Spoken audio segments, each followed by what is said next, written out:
ഉഷ്ണതരംഗ സാധ്യത തുടരുന്ന സാഹചര്യം, മഴക്കാലപൂർവ്വ ശുചീകരണം, ആരോഗ്യ ജാഗ്രത, പകർച്ചവ്യാധി പ്രതിരോധ നടപടികൾ എന്നിവയുമായി ബന്ധപ്പെട്ട കാര്യങ്ങൾ ചർച്ച ചെയ്യുന്നതിനായി മുഖ്യമന്ത്രിയുടെ അധ്യക്ഷതയിൽ ഉന്നതതല യോഗം ചേർന്നു.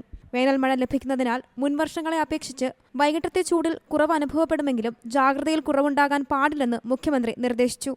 ഇതിനായി ഉഷ്ണതരംഗത്തെ മറികടക്കാൻ കഴിയുന്ന നിർദ്ദേശങ്ങളും ജാഗ്രതാ സന്ദേശങ്ങളും തദ്ദേശ സ്വയംഭരണ സ്ഥാപനത്തിൽ നടപ്പിലാക്കണം. പൊതുസ്ഥലങ്ങളിൽ ശുദ്ധമായ കുടിവെള്ളം ഉറപ്പുവരുത്തും. ഇതിനായി വിവിധ സംഘടനകളും സ്ഥാപനങ്ങളുമായി സഹകരിക്കും. തണ്ണീർപന്തലുകൾ വ്യാപകമാക്കണം. ഓട്ടോ, ടാക്സി ഡ്രൈവർമാർ, ഓൺലൈൻ ഭക്ഷണ വിതരണ തൊഴിലാളികൾ, ഹോട്ടലുകളുടെ മുന്നിൽ സെക്യൂരിറ്റിയായി നിൽക്കുന്നവർ എന്നിവർക്കും വിശ്രമ കേന്ദ്രങ്ങളും ശുദ്ധമായ കുടിവെള്ളവും ഉറപ്പുവരുത്തണം. തൊഴിലുറപ്പ് തൊഴിലാളികൾക്ക് പുതുക്കിയ സമയക്രമം ഉറപ്പുവരുത്തുന്നതോടൊപ്പം ആവശ്യമായ വിശ്രമവും കുടിവെള്ളവും ലഭ്യമാക്കേണ്ടതുമാണ്.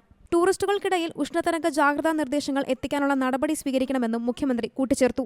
വളർത്തുമൃഗങ്ങൾക്ക് ചൂടിൽ നിന്ന് ആവശ്യമായ സംരക്ഷണം നൽകുന്നതുപോലെ അലഞ്ഞു തിരിയുന്ന മൃഗങ്ങളുടെ കാര്യത്തിലും ശ്രദ്ധ ഉണ്ടാകണമെന്നതിനാൽ ഇവയ്ക്ക് ആവശ്യമായ ശുദ്ധജലം അടക്കം ഉറപ്പുവരുത്തണം. വനം വന്യജീവി സംഘർഷം പരമാവധി കുറയ്ക്കുന്നതിന് വനത്തിനുള്ളിലെ ജലലഭ്യതയും ജലസംഭരണികളുടെ സംരക്ഷണവും കൃത്യമായി ഉറപ്പുവരുത്തണമെന്നും മുഖ്യമന്ത്രി വ്യക്തമാക്കിയിട്ടുണ്ട്. Zee Malayalam news, Thiruvananthapuram. ഏറ്റവും പുതിയ വാർത്തകളും വിശേഷങ്ങളും വിരൽ തുമ്പിലറിയാൻ സീ മലയാളം ന്യൂസ് എല്ലാ ഡിജിറ്റൽ പ്ലാറ്റ്ഫോമുകളിലും ലഭ്യം.